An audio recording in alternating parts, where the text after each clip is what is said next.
Sampo Koskinen, FC Hongan jalkapallovalmentaja ja Espoossa Urheiluakatemian valmentaja. Tommi Niemelä kysyi sulta, että minkälainen urheilija saa sut syttymään?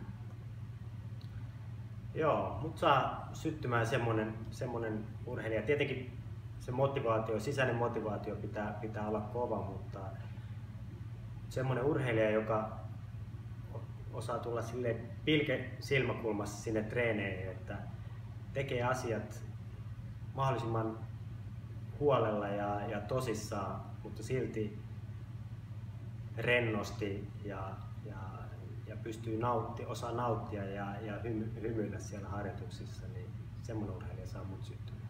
Okei. Mikäs voisi olla kysymys seuraavalle valmentajalle?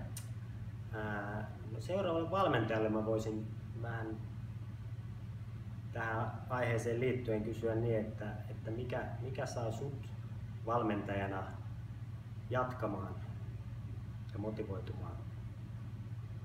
Kiitos. Kiitos.